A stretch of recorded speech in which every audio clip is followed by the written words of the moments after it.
지난 시간에 21장에 들어서면서 히브리 남종에 대한 이 법에 대해서 우리 살펴보았습니다.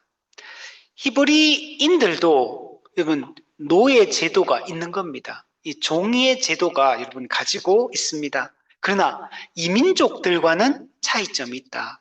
이민족의 이 노예 제도는 매우 잔인한 이런 법이었고 아무런 종에게 권리를 주지 않는 이런 법이었다면 히브리인들은 달랐습니다. 이들은 6년을 섬기면 7년째는 자동으로 자유를 얻어서 자유인이 여러분 될 수가 있었습니다. 이것이 하나님이 정한 창조의 여러분 질서입니다. 근데 이 자유는 행위에 대한 보상으로 주어지는 게 아니에요. 사람이 종이 어떤 대가를 지불했기 때문에 자유를 얻는 게 아닙니다. 이거는 그냥 하나님이 정한 창조 질서예요. 그냥 하나님의 은혜로 억압과 고통에서 살지 않도록 참된 한 인간으로서 그 권리와 자유를 누릴 수 있도록 하나님이 그렇게 정한 거예요. 그래서 이 히브리인들의 이 종의 법을 보면 하나님이 얼마나 은혜로우신 분이고 자비로운 분인가를 우리가 잘 알 수가 있는 겁니다. 여러분, 종은 인간의 종이기 이전에 하나님의 종이에요. 인간의 소유이기 이전에 하나님의 소유임을 우리가 잊지 말아야 됩니다. 우리가 부모가 자식을 이게 섬기고 사랑할 때도 부모의 자식이기 전에 하나님의 소유라는 사실을 우리가 잊지 말아요. 저도 이제 부모가 되고 나서 이걸 자꾸 놓칠 때가 많아요. 이게 애 키워보면 우리가 알지만 이게 하나님의 사람인데 부모의 자식이다. 이 개념이 너무 강한 거야. 그러다 보니까 실수를 할 때가 많아요. 그래서 사실 이게 상당히 이제 중요한 원리인데도 불구하고 우리가 타락한 존재이기 때문에 잘못할 때가 많은 것 같아요. 우리 종도 마찬가지예요. 인간의 종이기 전에 하나님의 소유된 백성이다. 하나님의 속한 자다. 하나님의 사람이다. 하나님의 형상이다. 이걸 잊지 않는 게 매우 중요합니다. 우리 인간과 인간을 대할 때 이 땅을 살아갈 때도 아무리 그 사람이 이상한 사람이고 생각이 좀 이상하고 행동이 이상하고 죄인이고 악하다 할지라도 여전히 그 사람도 하나님의 형상이다 라는 사실까지 잊어버리면 안 되는 겁니다. 아무리 죄인도 그 기본적인 인권을 가지고 있고 하나님의 형상으로서의 권리를 가지고 있다는 사실을 우리가 잊지 않는 게 중요합니다. 여러분, 모든 것은 하나님의 소유다. 궁극적으로 하나님이 모든 것의 주인이다 라는 사실을 잊지 않는 게 중요합니다. 이 종이 단신으로 왔으면 6년을 섬기고 7년째 해방을 받습니다. 근데 만약에 장가든 상태, 결혼한 상태에서 만약에 왔다면 그 아내와 자식들도 나중에는 6년째, 7년째는 다 풀려나게 여러분 되는 겁니다. 근데 만약에 주인이 자기 여종을 이 종에게만, 남종에게 아내로 준 경우, 이 경우는 다르다는 거예요. 이 경우에는 이 자식을 낳고 살았다 하더라도 6년째 섬기고 7년째는 혼자 나가야 돼요. 이 아내와 자식들은 그 주인에게 속한 자이기 때문에, 그 여종이었기 때문에 그는 나갈 수가 여러분 없게 됩니다. 그러면 이 남종 같은 경우는 사랑하는 처자식을 그냥 종의 신분으로 남겨놓고 떠나야 되는 상황이 되니까 처자식을 사랑하는 경우에는 나도 영원히 이 주인의 종으로 남겠다라고 선택할 수가 있습니다. 처자식을 사랑하기 때문에 그리고 주인을 사랑하기 때문에 이 주인이 선한 주인이었기 때문에 이 선한 주인의 종으로 살아가는 게 오히려 더 행복하다라고 생각하는 거. 이거 충분히 이게 생각할 수 있어요. 왜냐하면 남종이 자유를 얻어서 나갔어요. 그러면 자기가 이제는 자유인으로서 자기 인생을 책임져야 되잖아요. 근데 아무런 자유인이 되었다 하더라도 나와서 혼자 살아가는 게 만만하지가 않아요. 행복하지 않을 수 있어. 그렇기 때문에 그냥 내가 주인의 종이라 할지라도 이 주인이 너무나 선한 사람이기 때문에 한 인간으로 하나님의 형상으로 대우해 주기 때문에 주인과 함께 친밀한 교제를 나누고 주인이 보장해주는 이 혜택을 누리며 살아가는 게 훨씬 한 인간으로서 행복한 인생일 수 있다. 왜? 종이지만 주인이 인권을 무시하거나 함부로 하는 사람이 아니기 때문에 오히려 주인에게 속하여, 이 훌륭한 주인에게 속하여 살아가는 게 훨씬 행복하다라고 판단할 수도 있다는 거. 그래서 처자식에 대한 사랑, 주인에 대한 사랑 때문에 영원히 종으로 남는 선택을 할 수도 있다는 것.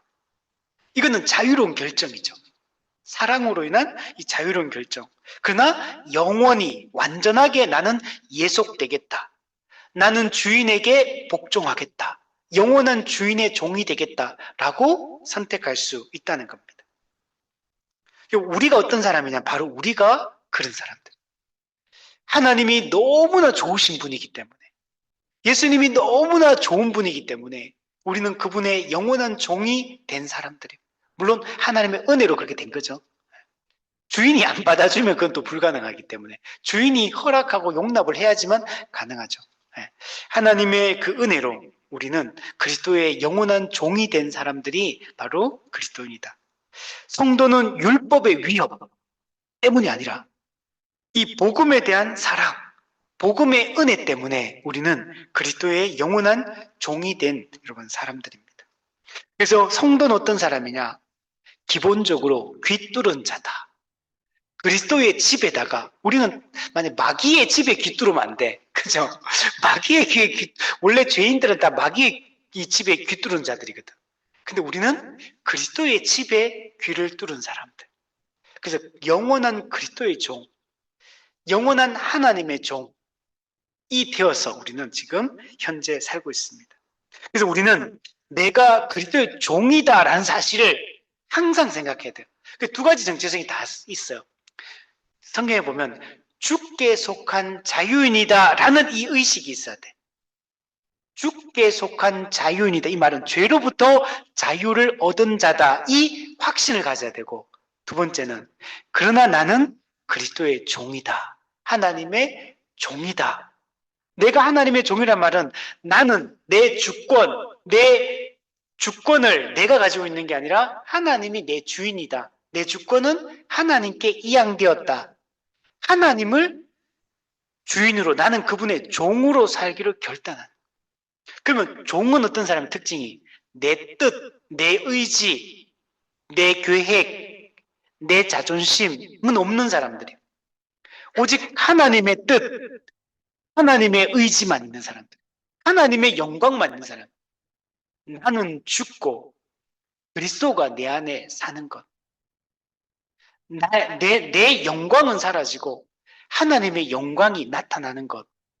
그는 흥하고 나는 쇠하는 것. 이것이 하나님의 종으로 사는 방법이에요. 그리스도의 멍에를 메고 사는 것. 이것이 그분의 종이 되는 방법이에요. 이 멍에가 바로 종을 상징하는. 자, 이게 우리 지난주에 보았던 내용이에요. 자, 그리고 오늘은 이 지난주에 보았던 히브리 남종에 관한 법과 대비되는 히브리 여종에 관한 법이에요. 이 법에는 공통점도 있고 차이점도 있습니다. 연결되는 지점도 있고 연결되지 않는 지점도 여러분 있어요. 우리가 히브리 남종에 관한 법을 볼 때 이 복음의 은혜를 물씬 우리가 느낄 수 있었잖아요. 근데 히브리 여종에 관한 이 법은 분명히 히브리 남종의 법과 차이가 있음에도 불구하고 여기서도 복음의 은혜와 하나님의 깊은 사랑을 여기서 우리 발견할 수 있어요. 저는 이번에 주에 설교를 이게 준비하면서 정말 은혜롭다. 정말 복음의 은혜가 흘러 넘치는구나. 또 오히려 우리가 신약 성경은 복음이 구체적으로 담겨 있잖아요. 이거는 사실 시민법이거든요. 이거는 직접적으로 보면 종에 대한 얘기니까 이 은혜를 생각하기가, 사랑을 생각하기가 더 어려운 본문이에요. 그런데 신약 성경에 직접적으로 그리스도의 은혜와 십자가 사랑을 설명하는 본문만큼이나 이 본문에서도 그 복음의 은혜가 흘러 넘치는 본문이 이 본문이다라는 것들을 알 수가 있습니다. 자, 근데 이 내용은 사실 그냥 우리가 한번 쫙 읽어보면요. 이거 사실 이 현대인의 입장에서 읽어보면 진짜 이해되지 않는 법이고 받아들이기 힘든 내용들이에요, 이게. 기본적으로 부모가 자식을, 딸을 여종으로 팔아. 이것부터 보도 이해가 안 되잖아. 부모가 자식을 팔아먹어. 돈 때문에. 가난의 문제 때문에. 이것도 이해가 안 되고, 또 뒤에 있는 내용들도 이해하기가 쉽지가 않습니다. 그래서 정말 이 현대인의 눈으로 볼 때, 특히 페미니스트의 눈으로 볼 때는, 물론 이 극단적 페미니스트의 눈으로 보면, 이게 진짜 하나님의 말씀이 맞는가? 어떻게 하나님이, 거룩하신 하나님이 이런 법을 만들 수가 있는가? 이 완전히 여성의 인권을 무시하는 법이 아닌가? 이렇게 생각할 수 있는 법이 지금 여기 나타나 있는 이런 법들입니다. 그러나 이 본문을 꼼꼼히 살펴보면 놀라운 하나님의 은혜와 이 진리를 여러분 발견할 수밖에 없습니다. 사실 이 법은 여성의 인권을 무시하는 법처럼 보이지만 사실은 정반대입니다. 이 당시로는 혁명적인 여성을 보호하는 법이에요. 오히려 여성의 인권을 보호하고 여성의 권리를 보호하는 법이 오늘 본문에 나타나 있는 법이에요. 하나님이 어떻게 한 인간을 이렇게 대우할 수 있는가? 이게 이렇게 생각할 수 있지만 오히려 정반대로 하나님의 자비와 사랑이 물씬 풍겨나는 법이 오늘 본문의 내용입니다. 궁극적으로 이 본문의 내용은 이 그리스도와 교회의 관계를 보여주고 있는 이 예표입니다. 교회와 그리스도와의 관계가 어떠한가를 잘 보여주고 있는 본문이라고 할 수 있습니다. 그래서 이 법을 통해서 오늘 이 복음의 은혜를 우리가 느낄 수 있으면 좋겠고, 하나님이 얼마나 사랑이 넘치는 분이고 얼마나 그 자비로운 분인가를 여기서 좀 느낄 수 있으면 좋겠습니다. 자, 오늘 이 본문의 이 히브리 여종에 관한 법을 잘 이해하기 위해서는 당시 고대 근동 사회의 특징을 우리가 이해할 필요가 있습니다. 여러분, 당시는 노예 제도가 보편적인 제도였어요. 우리 과거 시대를 한번 생각해 보시면 노예 제도가 없는 지역이 있나요? 유럽, 아시아, 우리 한국, 조선, 고려, 일본, 남미, 아프리카, 히브리, 중동, 노예 제도가 없는 세상이 있었나요? 없어요, 기본적으로. 고대 사회 자체가 원래 노예 제도, 이 종 제도는 원래 보편적으로 모든 지구촌에 있는 여러분 제도였습니다. 근데 일반 이 이민족과 히브리인들이 노예가 되는, 종이 되는 과정은 다르다 그랬어요, 지난주에. 그죠? 히브리 민족이 이 종이 되는 주된 경우는 가난 때문이에요, 가난. 가난으로 인한 빚, 이것 때문에 여러분 종이 되었습니다. 가난한 사람이 빚을 갚아야 되는데 빚을 갚을 수 없기 때문에 종이 되는 거예요. 또 너무 가난해가지고 생존이 불가능하기 때문에 여러분 종이 되는 겁니다. 전부 가난의 문제예요. 그러니까 종제도, 노예제도 자체가 인간의 타락으로 인해서 죄가 들어오고 죄로 말미암아 그 죄의 근본적인 그 결과가 뭡니까? 가난의 문제예요. 결핍의 문제. 여기서 결핍은 물론 전체를 포괄하는 게 영적, 사회적, 물질적 이 모든 걸 포괄하지만 그게 성경에서 구약성은 왜 자꾸 이게 이 가난의 물질적 가난 문제를 왜 얘기하냐면 구약성에서 물질적 가난의 문제는 이 모든 것의 결핍, 모든 가난의 그 모든 부족함의 그 전체 총체적으로 하는 포괄하는 그런 개념으로 사용하고 있는 거. 근데 그게 우리한테는 물질적 가난으로 설명하면 너무 이해가 잘 되잖아요. 그래서 물질적 가난이라는 걸로 표현하고 있을 뿐이지 이게 그것만 얘기하는 게 아니에요. 구약 성경에 보세요. 하나님 잘 믿고 율법 순종 잘하면 항상 무슨 복을 받아요? 물질적 복을 받는 걸 표현돼. 그거는 단지 예수 잘 믿으면 복 받는다, 부자 된다, 이 기복주의를 얘기하는 거야? 그거 얘기하는 게 아니고 그 물질적 복은 모든 복을 포괄하는 개념으로 사용하고 있는 거예요. 그렇게 이해를 해야 되는 겁니다. 자, 어쨌든 간에 이스라엘인들은, 히브리인들은 가난한 사람이 빚을 갚을 수 없거나 또 생존에 문제 생길 때 종이 되었습니다. 그래서 6년 동안 섬기는 거죠. 그게 일종의 빚을 갚는 기간이라고 볼 수 있는 거. 그리고 7년째는 해방을 받는 겁니다. 근데 이 히브리 민족의 이 노예 제도는 이 민족의 노예 제도보다 훨씬 더 인도적이에요. 사람을 아끼는 법, 사람을 정말 인권을 보호하는 법, 이런 법이었다는 걸 알 수 있습니다. 우리 지난주에 팀 켈러가 성경의 법은 당시로는 혁명적으로 공평했다. 모든 사람이 법 앞에 평등했다. 왕도, 제사장도, 부자도 법 위에 있지 않았다. 이렇게 했어요. 이것은 하나님의 공의를 반영한다. 이렇게 했어요.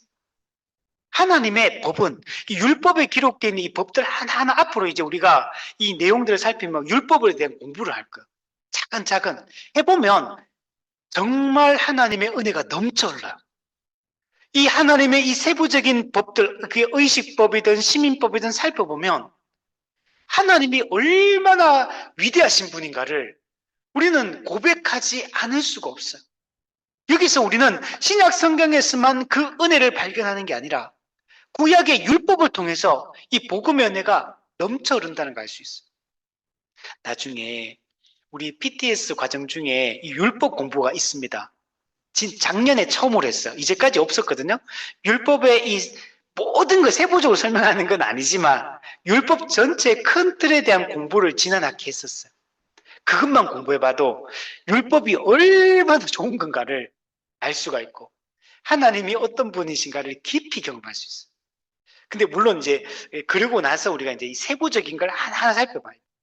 우리는 어쨌든 출애굽기 강의를 하고 있으니까 이걸 이제 살펴볼 기회를 얻은 거. 사실 이걸 하나하나 살펴볼 기회가 사실 많지 않거든. 근데 이제 중요한 거는 이 구약에 기록되는 이 시민법이나 의식법들을 설명할 때 이 복음적 관점, 그리스도 중심적 관점으로 이걸 얼마나 잘 풀어내고 어떻게 우리가 잘 이해하느냐, 이게 이제 우리한테는 중요한 과제인 겁니다. 칼빈도 이렇게 얘기했어요. 하나님은 노예 제도를 이상적인 것으로 승인하신 것은 아니다. 노예 제도가 이상적이지 않잖아요. 그죠? 이상적으로 제도는 아니에요. 창조 질서에서는 모든 인간이 하나님의 형상대로 지음받았고 동등한 존엄성을 가지고 있었다. 즉 그러니까 인간이 타락함으로 노예 제도라는 게 생겼고 하나님이 그냥 이것을 그냥 용인하긴 하지만 하나님이 기뻐하는 제도는 아니라는 거예요. 자, 그러나 죄가 세상에 들어온 후 가난, 빚, 전쟁 등으로 인해 노예 제도가 생겨났다. 하나님은 이 타락한 제도를 즉시 폐지하시는 대신 신구약을 보면 바로 없애지는 않아, 하나님. 이 제도를 하나님이 기뻐하는 건 아니지만 그렇다고 해서 즉시 폐지하는 것도 아니에요. 대신에 하나님은 이걸 점진적으로 개혁해 나가시고 그리고 그 제도 속에서 사랑과 은혜와 그 하나님의 그 인권을 보호하는 그 조치들을 취하시는 것들을 알 수가 있는 거예요.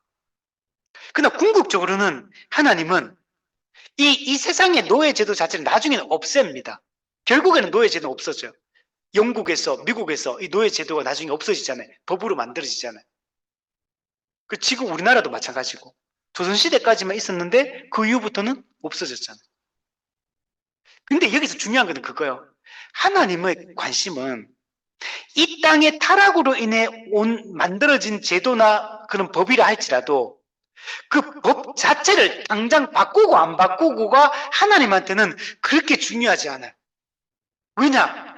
우리는 자유인이어도 그리스도의 종이고 종이어도 주께 속한 자유인이야 또. 무슨 말인지 알겠죠? 제도 자체, 문화 자체, 의식 자체, 법 자체를 바꾸는 게 하나님의 근본적인 관심은 아니에요. 물론 이것들도 하나님 아까 말했지만 점진적으로 개혁해 나가신 거 맞아요. 우리가 이 땅에 살면서 이 사회의 의식과 제도와 문화와 법을 성경적인 이 기준에 의해서 바꾸고 가기 위한 노력을 해야 되는 게 맞아. 무슨 말인지 알겠죠? 하나님 그렇게 하십니다. 우리가 그 일을 해야 돼. 그건 맞지만 현 시대에는 당장 그걸 바꿀 수 없을 때가 많잖아요. 오늘날 우리 한국 사회는 그렇지 않습니까? 한국 사회도 비성경제라고 지금 당장 우리가 뭐 바꿀 수 있는 것들이 많나요? 많지 않아요. 그러면 이거 바꿀 때까지 이거 바꾸기 위한 노력해라 이렇게 합니까? 그럼 우리 혁명을 일으켜야 돼. 이 회사 다니면서도 부조리라는 게 있으면 이게 지금 맞습니까? 막 따져야 돼. 당장 바꾸지 않으면 제가 고소하겠습니다. 이렇게 살 수는 없잖아요, 우리가. 이 국가가, 사회가, 회사가 기독교 회사도 아니고 기독교 국가도 아닌데 우리 어떻게 그걸 살아요? 그러면 이 세상을 떠나야지. 하나님 우리가 이 세상을 떠나기 원치 않아요. 이 세상 속에서 그리스도인답게 살기를 원하지. 제도와 문화, 법이 부조리한 게 있다고 해서 그걸 당장 바꾸는 게 아니라 그 제도 속에서도 우리가 어떻게 성경적 가치를 실현해내며 살 거냐. 그 제도 속에 살면서도 주께 속한 자유인으로 사는 게 어떤 건가를 주께 속한 자유인으로 살라고 얘기하는 거고, 우리가 이 세상 속에서 그리스도의 종으로 그러면 또 그리스도의 종으로서 회사 생활을 한다는 게 어떤 걸까? 그리스도의 종으로서 이 대한민국이라는 세속 국가 속에 산다는 게 어떤 의미일까? 를 고민하고 그걸 고민하고 그렇게 살라고 얘기하는 거지. 이게 중요한 원리인 거야. 이거 너무 중요하지 않습니까? 이런 생각과 의식을 가지고 살아가는 게 너무나 중요한 거야. 자, 7절에 보면 사람이 자기의 딸을 여종으로 팔았으면 그는 남종같이 나오지 못할지며, 남종 같은 6년만 일하면 7년째 곧바로 해방되었잖아요. 근데 여기는 남종같이 7년째 해방을 못 받는다고 얘기해요. 그러면 여종과 남종이 기준이 다르잖아요. 자, 이것도 이게 내용이 있어요. 자, 왜 그러면 사람이 자기 딸을 파느냐? 극심한 가난 때문에 자기 딸을 팔 수밖에 없는 상황으로 내몰린 거. 생존에 문제가 있는 거야. 옛날에도 우리나라도 이런 게 있었거든요. 애는 많은데 집안에 먹고 살 수가 없어. 그리고 어떻게 했냐면 식모로 보냈어요, 딸을. 그 왜 보냅니까? 너라도 가가지고 밥 마음껏 먹어라. 그런 마음으로 판 거예요. 그리고 식모 생활하면서 그 돈을 좀 벌면은 가족들에게 송금해가지고 가족들도 살 수 있도록. 우리나라도 이거 얼마 전까지 있었던 제도였어요.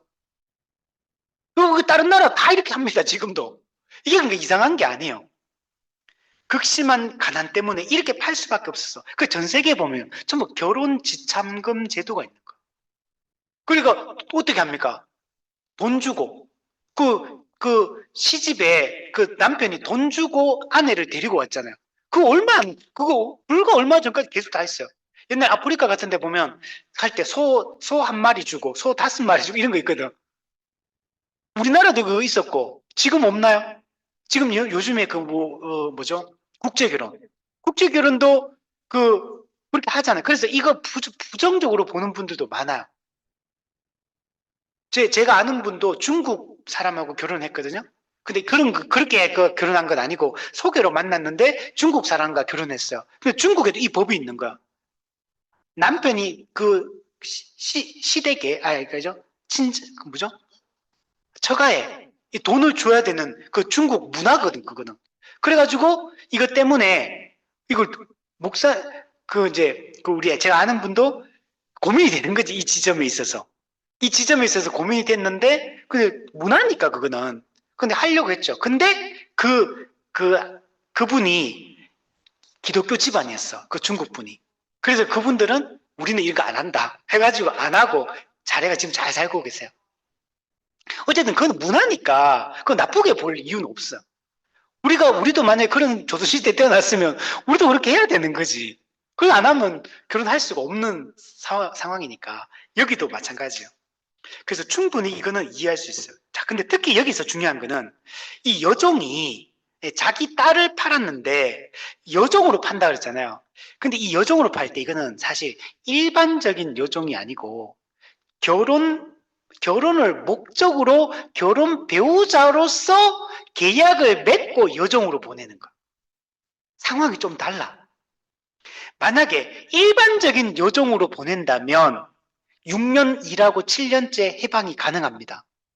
근데 지금 이 경우는 일반적인 여정이 아니라 결혼을 목적으로 한 여정이에요. 왜냐하면 우리 8절, 9절에 읽어보면 이 문맥이 결혼에 대한 얘기야.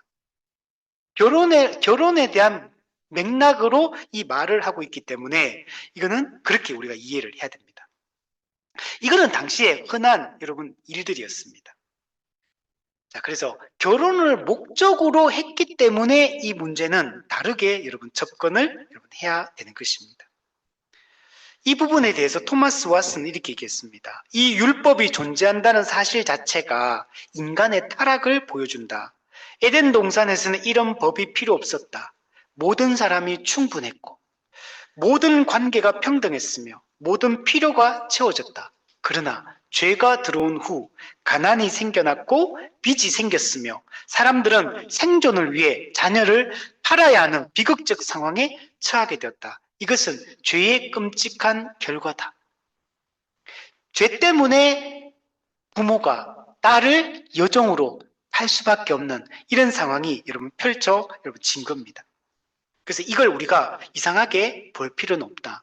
오히려 이런 내용을 통해 가지고 이 여성을 보호하고 가정을 보호하고 오히려 그들을 살리기 위한 이런 제도적 장치였다. 이렇게 우리가 이해를 해야 되는 겁니다. 자, 그러니까 우리가 이걸 오늘날의 21세기의 관점으로 이 본문을 보면서 하나님 어떻게 이런 법을 만들 수 있느냐 이렇게 생각하면 안 되고 그 당시로는 이렇게 하는 것 자체가 파격적인 거예요. 일반 사람들은 이런 거 없어요. 그냥 돈 주고 그냥 팔아먹어요. 딸을, 자식을. 그게 일반적인 보편적인 거였거든요. 근데 그 자식은 어떠냐? 이민족의 그 딸을 보낼 때는 팔면 그냥 여종으로 노예로 가고 완전히 인권 유린당하고 아무런 보호도 못 받고 권리도 없고 이렇게 하는 제도 속에서도 이스라엘 사람들은 다르게 이걸 하고 있다는 걸 오늘 본문을 통해서 볼 수 있어요. 그래서 이 사실 자체를 우리가 부정적으로 볼 일이 아니고 당시의 시대적 문화적 배경 속에서 이러한 법이 하나님이 최소한의 안전장치로 이 법이 제정되었다라는 것들을 알 수가 있는 겁니다. 자, 그러면 왜 남종 같은 경우는 바로 나오는데 여종 못 나오게 이렇게 기록을 했느냐? 자, 여기는 남종과 오늘 본문의 여종의 상황이 차이가 있기 때문에 그렇다는 거예요. 남종은 대부분 다 어떤 거냐면 남종으로 파는 목적이 뭐 노동력을 확보하기 위한 목적이에요. 주인 입장에서는 노동력이 핵심이에요. 근데 여종 같은 경우는 대부분의 많은 경우가 노동력보다는 결혼 상대자, 배우자를 얻는 수단으로서 여종을 이게 일종의 구매거든. 그 당시로 봤을 때는 구매를 한 거예요. 돈 주고 산 겁니다. 그러니까 남종 같은 경우는 6년을 섬기면 노동력으로 충분히 주인 입장에서는 그걸 유익을 얻었기 때문에 7년째 하나님의 소유요, 하나님의 형상으로 지원받은 사람을 7년째 자유하게 하는 것은 이거는 매우 합리적인 방법이에요. 매우 이상적인 방법이에요. 그래서 남종 같은 경우는 노동력을 충분히 제공했기 때문에 이 남종이 자유를 얻는 게 남종 입장에서는 이게 더 좋은 방법, 더 좋은 거예요. 그래서 이게 해방을 시켜줍니다. 자, 그러나 여종의 경우는 달라요. 만약에 여종이 6년이 지났어요. 내보냈어요. 그러면 이 여종은 지금 어떤 상황이 내몰리게 되냐면 완전히 불안정한 상황 가운데 내몰리게 돼요. 이 당시는 여성들에 대한 인권이 보장되지 않는 사회예요. 여자가 혼자 나와가지고 먹고 사는 게 불가능한 사회예요. 안전도 확보가 안 돼요. 먹고 사는 생존도 확보가 안 돼요. 아무런 사회적 보호받는 장치가 없는 사회, 이 사회는. 오히려 이 여종 같은 경우는 이 주인의 집에서 그 주인의 배우자가 되든 아내가 되든지 그 아들의 배우자가 되든지 이 주인의 이 보호 아래 있고 공급과 생존을 보장받는 게 이 여종에게는 훨씬 더 안전한 거고 훨씬 더 이 여자 입장에는 좋은 방법이에요. 그렇기 때문에 남종은 6년 섬기고 7년째 나가라 했지만 그러나 여종은 보내지 않는 게 이 여종에게 오히려 좋은 거고 여종을 보호하는 이런 방법인 겁니다. 그래서 남종과 여종은 이 법이 여러분 다르게 구성이 되어 있는 겁니다. 오늘날 이 페미니스트 신학자들 많거든요. 그래서 이런 분들은 이 본문을 뭐라고 하냐면 여성차별의 증거다 이렇게 해석합니다. 전혀 다르게 해석하는 거. 근데 이 본문을 맥락만 잘 살펴봐도 우리가 이해를 할 수 있거든요. 그리고 우리가 상식적으로 곰곰이 생각해 보면 옛날에 조선시대나 옛날에 이런 완전히 인권이 유린되던 이런 시대를 생각해 보면 이 본문이 왜 있을까 그 의도도 어느 정도는 짐작할 수 있는 본문이에요. 사실은 깊이 생각해 보면. 아니면 책을 찾아보면 이 당시에 이 성경이 기록될 때 시대적 사회적 맥락이 있잖아요. 그걸 살펴보면 우리가 충분히 이해할 수 있는데도 불구하고 많은 분들이 이 해석을 여성차별의 증거라고 해석하면서 기독교를 공격하고 이렇게 하는 것들을 볼 수가 있습니다. 그러나 이거는 전혀 그러한 법이 아닙니다. 차별이 아니라 이거는 보호하는 법이다. 6년째 거리로 내몰리게 되면 아무것도 보장되지 않는 생존하기 어려운 시대였다. 그래서 이건 오히려 하나님의 사랑과 자비가 잘 드러나는 그런 본문이다. 그러니까 이 여종 입장에서는 훨씬 더 나은 선택을 할 수 있게 여러분 되는 겁니다. 그래서 오늘날 현대적 의미로 이 본문을 이해해서는 안 된다라고 얘기할 수 있는 겁니다. 그래서 오늘날 그 고든 웨남이 이렇게 얘기했어요. 이 본문을 21세기 기준으로 판단할 것이 아니라 기원전 15세기 맥락에서 이 본문을 이해해야 된다. 이거는 당시 이방 민족의 다른 법들과 비교할 때 이 법은 놀라울 정도로 진보적인 법이었다. 당시 이민족에는 이런 법이 없어요. 그러니까 진보적이다. 이렇게 표현한 거예요. 개혁적인 법을 보여주고 있다. 이렇게 말할 수 있어요. 자, 8절에 보면 근데 만일 상전이 주인이 그 여종을 기뻐하지 아니하여 상관하지 아니하면 그럼 어떻게 되냐? 그를 속량해야 됩니다. 왜? 만약에 그를 기뻐하지 않고 상관하지 않는 것은 이 주인이 처음에 계약을 맺을 때 처음에 여종으로 팔 때 결혼 배우자로 계약을 맺었는데 그 계약을 위반하는 거예요. 이건 지금. 그 여자를 속인 게 되는 거예요. 계약 위반. 자, 그렇기 때문에 이런 경우에 어떻게 되냐? 외국인에게는 팔면 안 된다. 원래 종은 어떻게 합니까? 다른 주인에게 팔잖아, 돈 받고. 근데 외국인에게 팔아서는 안 된다라고 얘기합니다. 자, 주인이 그를 기뻐하지 않는다라는 걸 하느라 주인이 그를 기뻐하지 않는 상관하지 않는다 이 말은 무슨 말이냐면 처음에 결혼 계약을 맺고 여종을 데리고 왔으면서도 6년 섬겼으면 이제 결혼을 해야 되는데 결혼을 안 하고 그냥 결혼하지 않기로 결정해내버린 거. 결혼하지 않기로 결정했다 이런 의미예요. 원래 계약을 위반한 겁니다.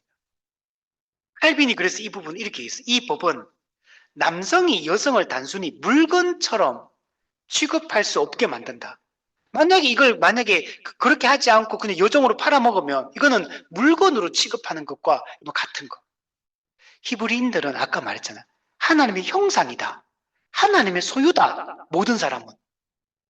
기본 이 정신을 가지고 있는데 만약에 이것을 이렇게 한다면 물건처럼 취급하는 것이고 이 약속을 지키지 않는 것은 그 여자를 속인 것이기 되기 때문에 반드시 책임을 져야 된다. 계약 위반에 대한 책임을 져야 된다. 만약에 데리고 올 때 구두 약속을 했든지 아니면 암묵적 약속을 했든 명시적 약속을 했든 이거는 전부 다 법적 구속력이 있다. 여러분 오늘날 사회는 구두 약속은 하면 이거는 효력이 떨어지잖아요. 그죠? 근데 명시적으로 뭔가 문서로 해야 되잖아요. 근데 여기는 안 그래요.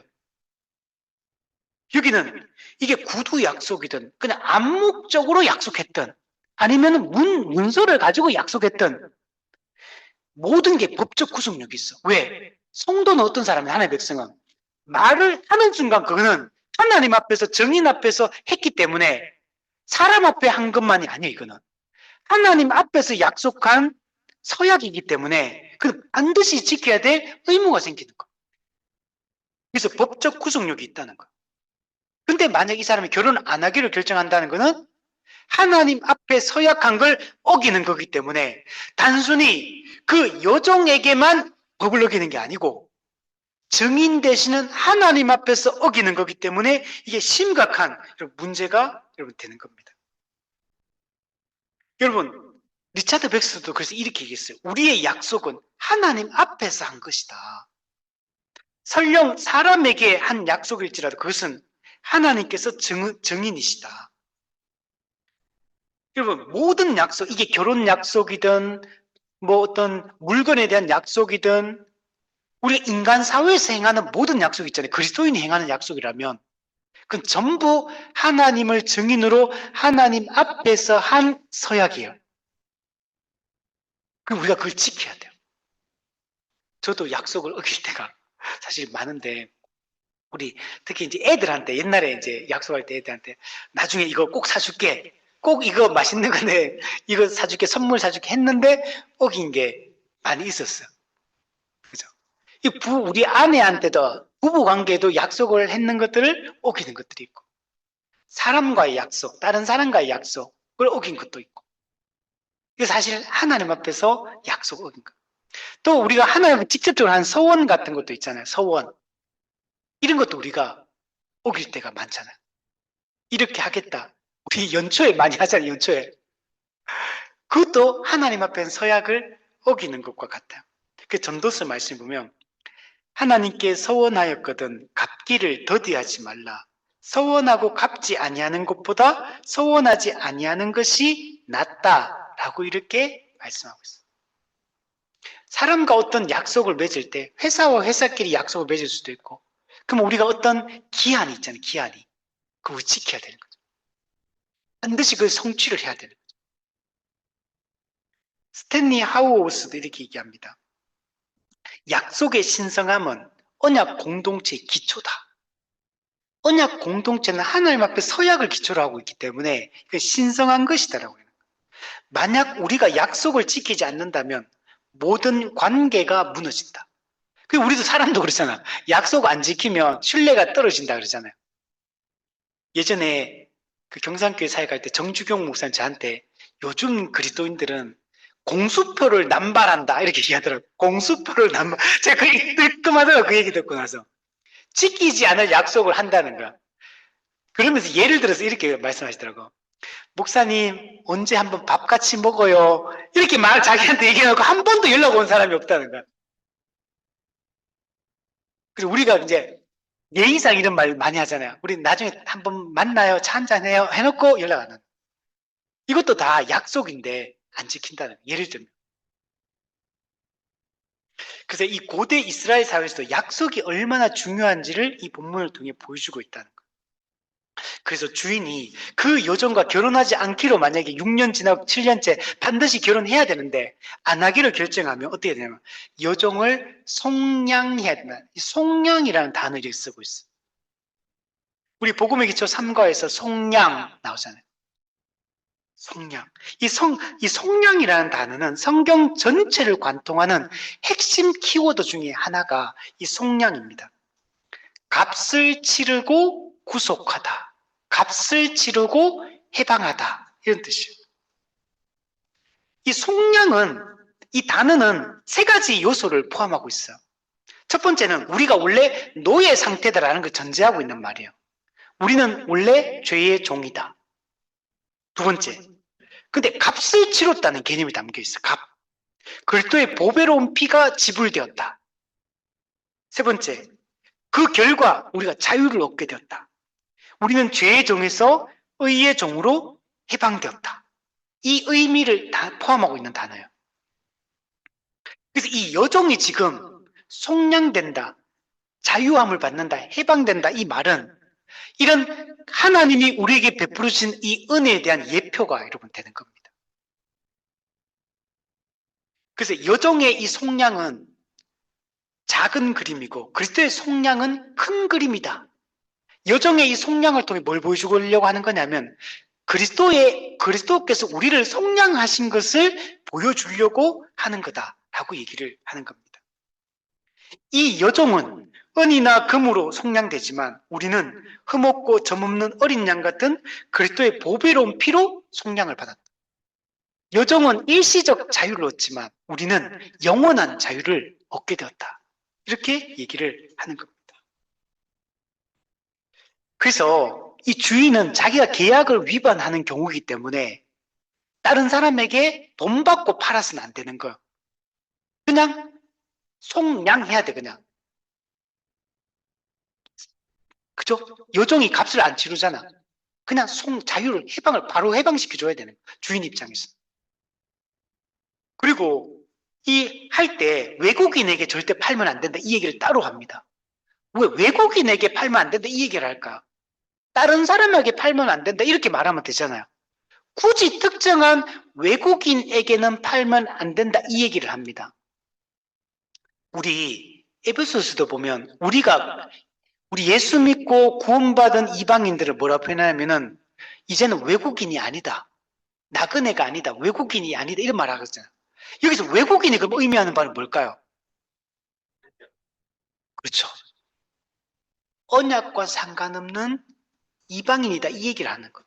하나님과 언약과 상관없는 자다. 이런 얘기를 하고 있는 것. 그래서 이 그런 의미를 담고 있고, 또 속였다라는 말이 있잖아요. 여자를 속인 것이다. 그잖아요. 계약을 위반했으니까.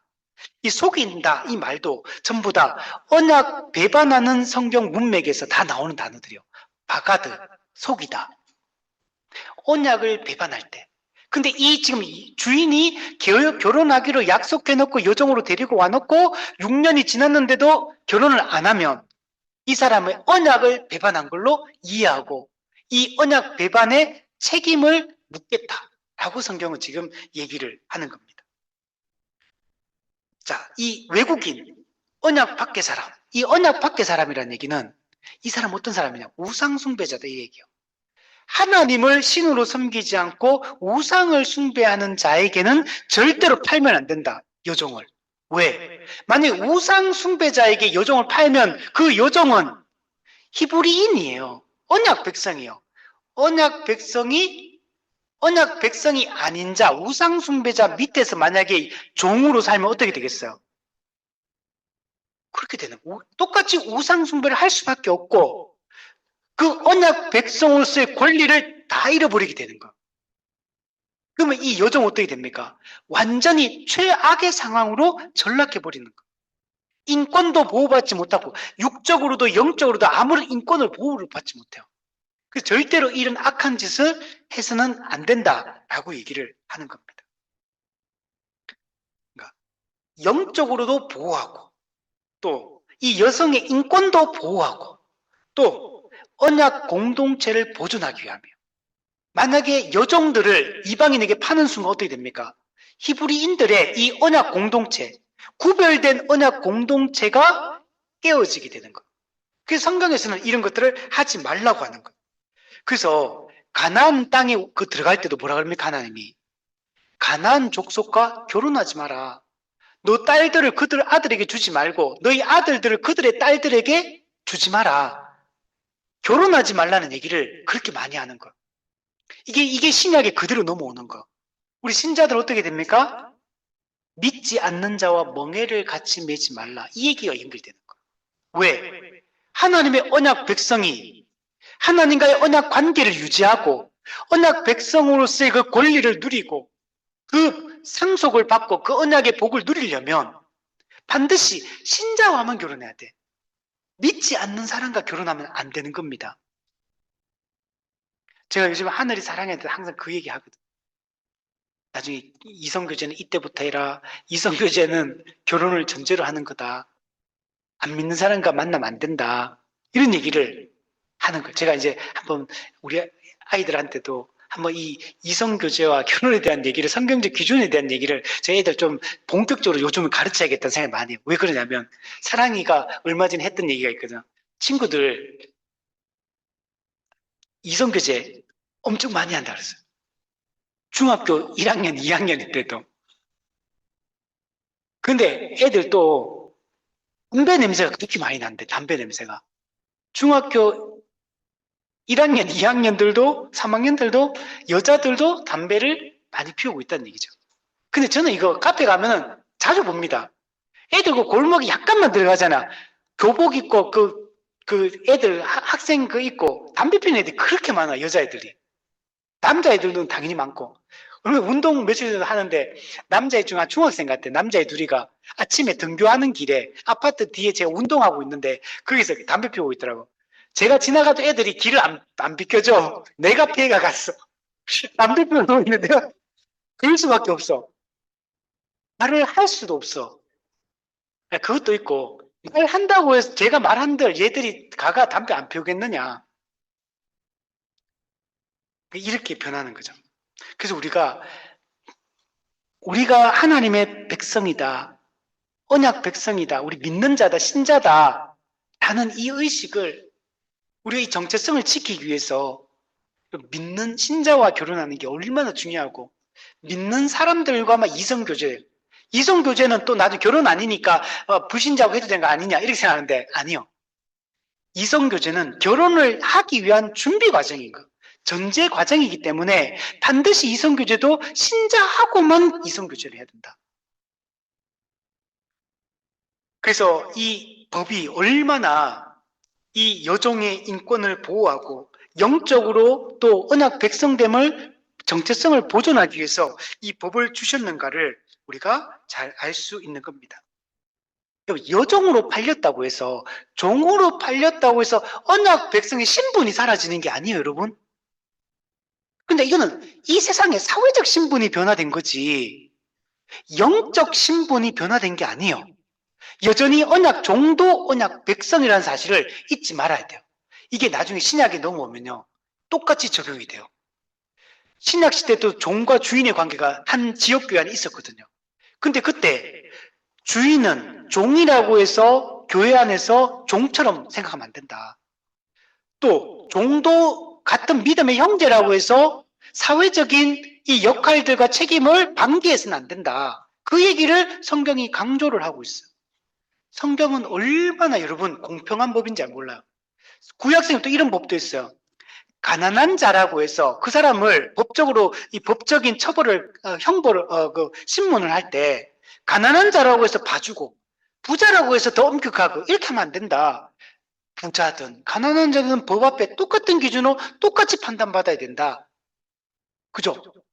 이런 법이 성경에는 얼마나 이 모든 게 공평하게 모든 것들이 시행되고 있는지를 모릅니다. 자, 9절에 보면 만일 그를 자기 아들에게 주기로 하였으면 그를 딸같이 대우할 것이요. 와, 너무 좋아. 그 주인이 이 여종을 데리고 올 때 내가 이제 6년 지나면 결혼하겠다라고 약속을 한다 그랬잖아요. 결혼 상대자로 데리고 온다 그랬잖아.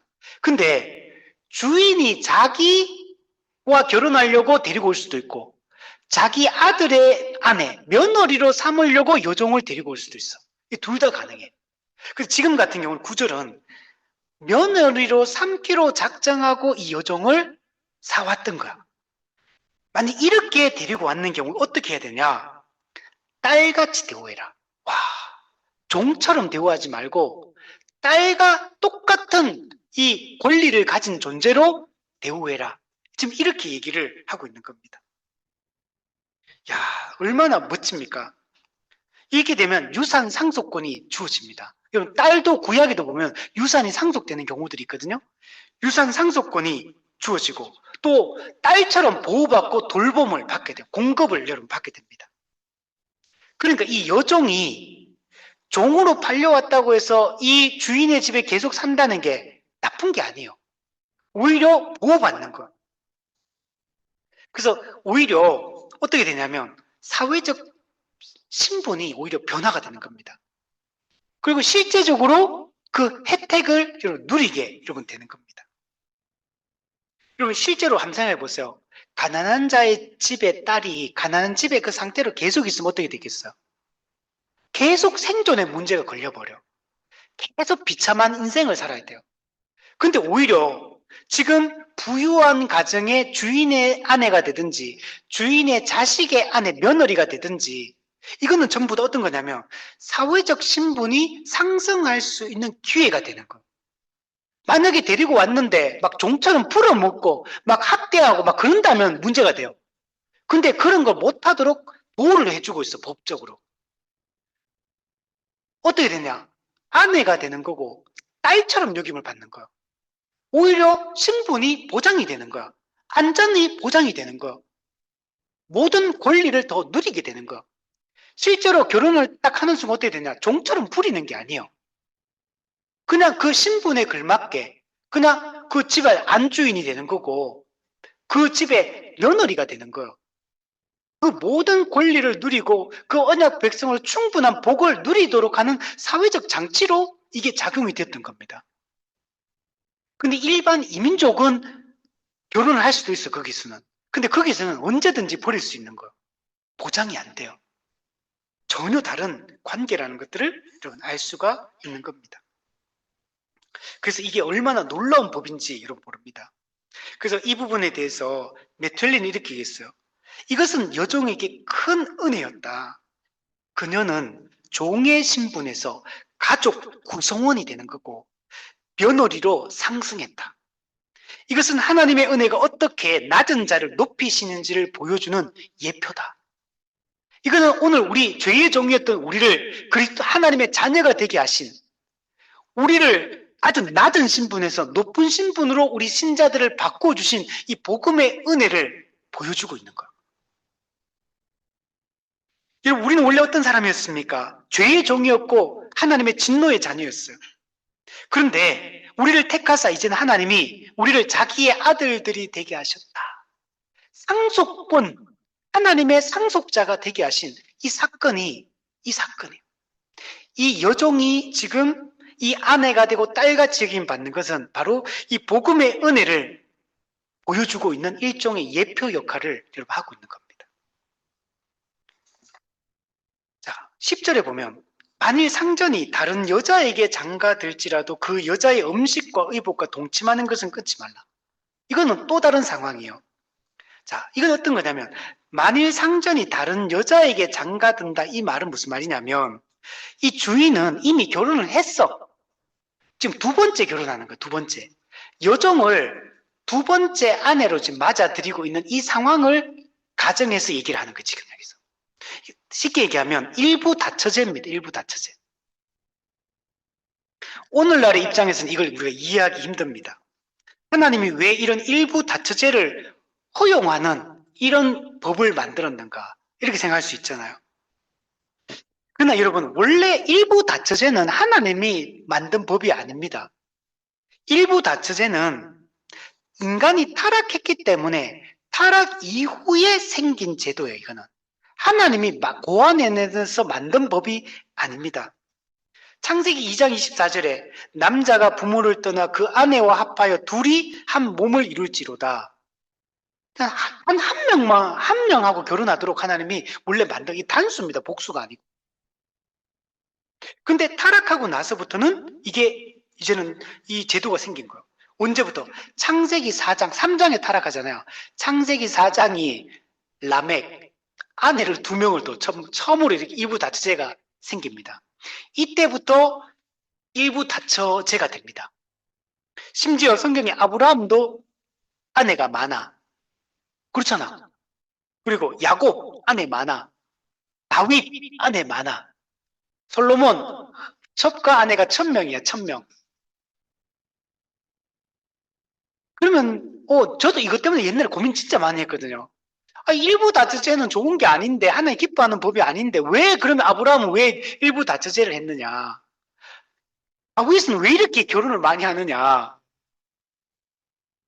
근데 솔로몬 같은 경우는 외교를 위해서 정략적 결혼을 한 게 맞아요. 그리고 우상숭배를 받아들여. 솔로몬은 하나님이 성경에서 책망합니다. 근데 아브라함이 결혼 많이 했다고 하나님 책망하느냐? 안 해. 다윗 많이 했다고 책망하느냐? 안 해. 직접적으로 그걸 책망은 안 해요. 그러면 하나님이 기뻐하시는 거냐? 일부 다처제를. 그건 아니잖아요. 이건 어떤 거냐면 성경에 이걸 기록하고 허용하고 심지어 믿음의 사람들도 일부 다처를 합니다. 그러나 그것을 하나님이 기뻐하는 건 아니에요. 허용했다고 해서 이게 기뻐하는 건 아니에요. 그리고 성경은 오히려 그렇게 했을 때 나타난 결과에 대한 기록들을 많이 해주고 있어요. 일부 다처를 했을 때 나타나는 갈등, 비극 이런 것들 성경에는 아주 많이 기록합니다. 그래서 이걸 하나님이 기뻐하는 건 아니에요. 그러나 이게 당시의 시대적 문화적 배경이었기 때문에 이걸 허용은 하세요. 그러나 그 속에서 하나님은 이 갈등과 비극을 기록함으로 이걸 하나님은 개혁해 나가기를 원하신다는 것들을 볼 수 있습니다. 그러나 앞서 얘기했던 것이 당장 즉시 이걸 하는 게 하나님의 뜻은 아니에요. 이걸 당장 해야지만 그 문제가 해결되냐? 아니야. 이걸 하지 않고서도 이것 때문에 발생하는 문제들을 해소할 수 있는 영적인 원리들이 있기 때문에 그래서 그걸 먼저 적용하는 거예요. 그러나 이걸 기뻐하는 건 아니라는 것을 우리가 생각해야 돼요. 나중에 오면은 신약에 딱 넘어오면 이제 이런 것들 허용이 안 됩니다.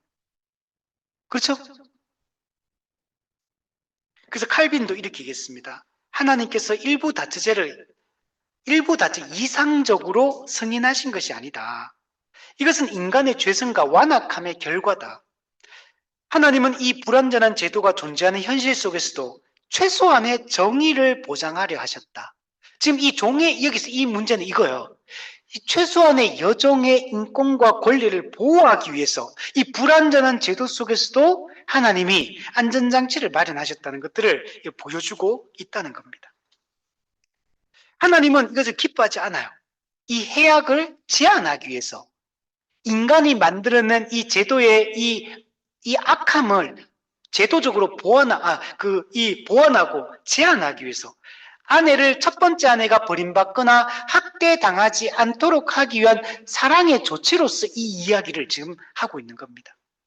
특히 만약 이렇게 결혼을 한다 할지라도 결혼하는 것 자체를 하나님이 지금 문제를 삼는 건 아니에요. 두 번째 아내를 주인이 만약 히브리인이 그렇게 둔다 하더라도 어떻게 해야 되냐? 여종의 음식과 의복과 동침하는 거는 끊지 말라. 중요한 얘기를 해요. 만약에 내 아내로 받아들여서 하지 않는다 하더라도 아내에게 남편이 제공해야 될 기본적인 의무를 다할 것을 명령하고 있어. 그게 뭐냐? 세 가지야. 음식, 그다음 의복, 동침. 음식은 뭘 상징하냐면 생존에 필요한 충분한 어떤 필요를 채워주라 이런 의미. 그러니까 음식은 꼭 음식만 얘기하는 게 아니라 생존에 필요한 모든 것들 충분히 공급해라 이런 의미예요. 합당한 수준의 생활을 할 수 있도록 그 아내로서 누리는 그 권리를 누릴 수 있도록 하라는 거예요. 두 번째 의복. 의복도 고대 사회에서 이거는 사회적 지위를 상징합니다. 어떤 옷을 입고 있느냐가 그 사람이 어떤 사회적 지위를 가지고 있느냐. 우리 옛날에 양반과 한번 비교해보면 딱 구분되잖아요. 마찬가지요. 적절한 의를 제공하는 것은 그 지위를 인정한다는 얘기고 그 사람을 여종을 존중한다는 의미를 여기 담고 있는 거. 세 번째, 동침. 결혼을 안 하잖아. 그런데도 불구하고 어떻게 되냐? 동침은 해라 이거예요. 부부관계의 의무를 다하라는 거야. 그러니까 실질적으로 이 사람을 다시 결혼하는 겁니다. 안 하는 게 아니고 그러니까 두 번째 아내로 받아들이는 거. 제가 잘못 얘기했어요. 두 번째 아내로 받아들이니까 근데 첫 번째 아내가 있잖아요. 그 사람을 더 사랑하는 거야. 근데 두 번째 아내는 받아들이긴 받아들였는데 덜 사랑하니까 마음이 없어. 야곱이 레아한테 했던 그런 행동을 하는 거죠. 이제 그런 행동을 할 때 동침은 끊으면 안 된다. 이 얘기를 하는 거예요. 동침, 부부관계의 성적인 결합, 부부관계의 성적 연합, 이거는 매우 중요한 요소예요. 이거는 부부가 한 몸이다 라는 걸 경험할 수 있는 이 성적 친밀감, 연합됨, 사랑함, 이게 이런 부부관계로 나타나요. 오늘날 이 문제를 가지고 많은 부분 얘기해요. 유튜브에도 들어가 보면 부부 사이에 성적 결합이 없는 이거 심각한 문제라고 유튜브가 가면 엄청 많이 얘기하거든요. 이거는 기독교인도 마찬가지입니다. 이걸 우리가 성경에서는 아주 강조를 한다는 걸 볼 수 있어요. 자, 이건 어디 나오냐면 고린도전서 7장 3절에서 5절. 남편은 그 아내에 대한 의무를 다하고 아내도 그 남편에게 그렇게 할지라. 이거 여러분 성적 의무를 얘기하는 거 이거. 아내는 자기 몸을 주장하지 못하고 오직 그 남편이 하며 남편도 그와 같이 자기 몸을 주장하지 못하고 오직 그 아내가 하나니 서로 분방하지 말라. 요즘 결혼해가지고 코 곤다 그러면서 뭐 불편하다 그러면서 방 따로 쓰잖아 막. 그러면 안 됩니다. 아니, 일시적으로 아기가 태어나고 어쩔 수 없어서 내일 회사 출근해 너무 피곤해가지고 요즘 침대 좋아요, 요즘. 침대 옆에서 움직여도 흔들림이 없는 침대도 있잖아요, 요즘에. 여러분, 그러면 안 돼요. 서로 분방하지 말라. 이거 정말 중요한 거예요. 다만, 기도할 틈을 얻기 위하여 합의상 얼마 동안은 하되 다시 아파라. 그러니까, 분방하는 건 딱 한 가지 경우밖에 없어.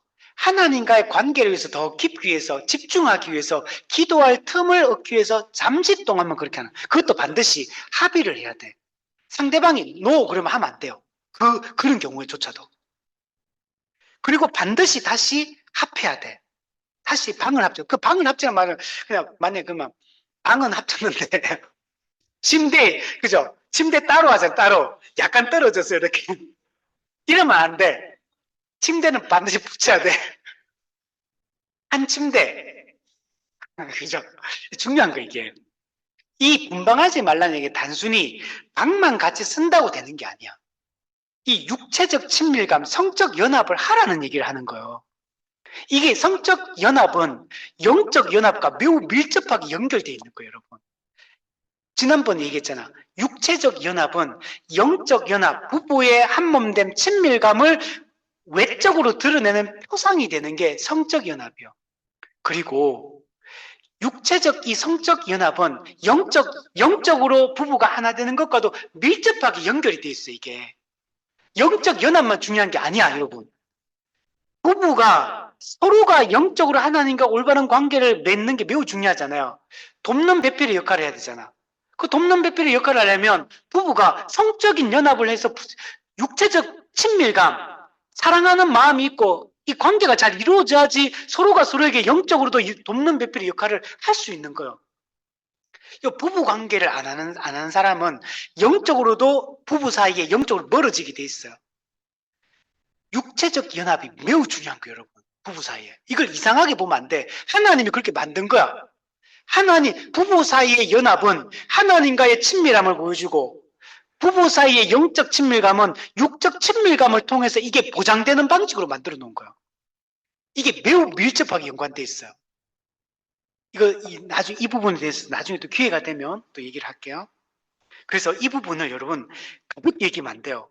그리고 만약에 부부가 성적 연합을 안 한다 어떻게 되겠냐? 절제하지 못함으로 말미암아 사탄이 너희를 시험하지 못하게 하려 함이라. 그러면 반드시 그 육체적 욕구가 해소가 안 된 상태잖아요. 그러면 반드시 그것이 죄로 나타나게 돼 있어요. 다른 데서 그것을 해소하게 돼 있어요. 부정적인 방식으로. 그래서 여러분 거기서 간음의 문제가 생기는 거예요. 여러분 이거 심각하게 생각해야 돼요. 이거 가볍게 얘기하면 절대 안 돼 이걸. 그래서 제가 지난번에 얘기했지만 근데 주말 부부 이런 거는 떨어져 버려. 이거는 이 죄에 물들기가 매우 쉬워요. 여러분. 아무리 물론 지키는 분도 있겠지. 그러나 간음으로까지 안 간다 하더라도 부부 사이의 친밀함은 사라져 버리게 돼. 아니다 하면 이렇게 얘기하더라고. 주말 부부하면 한 번씩 만나니까 늘 평생을 연애하는 것처럼 살 수 있다. 해보세요. 그렇게 되는지. 안 됩니다. 그렇게. 반드시 우리가 죄인이기 때문에 절대로 그렇게 하면 안 돼요. 왜 성경에서 이렇게 분방하지 말고 함께 하라고 얘기를 하겠습니까? 다 이유가 있는 거예요. 이건 매우 중요한 겁니다. 그래서 부부는 항상 한 덩어리. 그래서 부부는 촌수가 없잖아요. 무촌이요. 촌수가 없어. 왜? 부부는 한 몸, 하나, 나와 너의 구분이 없기 때문에 그런 거야. 근데 요즘은 결혼해도 나와 너가 따로, 재정도 따로 관리하고, 다 따로 해. 그러면 무너지는 거예요. 이혼이 많아지는 이유가 다 이유가 있는 거야. 이혼만 안 한다고 되는 겁니까? 부부가 그리스도인들끼리도 결혼해가지고 영적으로 아무런 소통이 없는 사람 얼마나 많아. 부부의 친밀감도 없는 사람 얼마나 많아. 그냥 결혼 관계만 유지할 뿐이지 부부로 안 사는 사람 얼마나 많아. 그냥 같이 법적인 부부지만 또 닭보듯이 하는 사람 얼마나 많아. 실제로 그렇다니까요. 그래서 이걸 우리가 본질적으로 중요하게 하게 돼. 그래서 여기서도 지금 이 부분을 얘기하는 거예요. 음식, 의복, 동침 끊으면 안 된다. 윌리엄 퍼킨스가 이렇게 부부의 친밀함은 결혼의 본질적 요소다. 이것은 영적 첫 번째, 두 번째 정서적, 세 번째 육체적 연합을 모두 다 포함한다. 남편이 다른 여자와 결혼했다고 해서 첫 번째 아내와의 친밀함을 소홀히 하는 것은 죄다라고 얘기를 하는 겁니다. 결혼은 여러분 전인격적 관계예요. 영적인 부분만 있는 게 아니에요.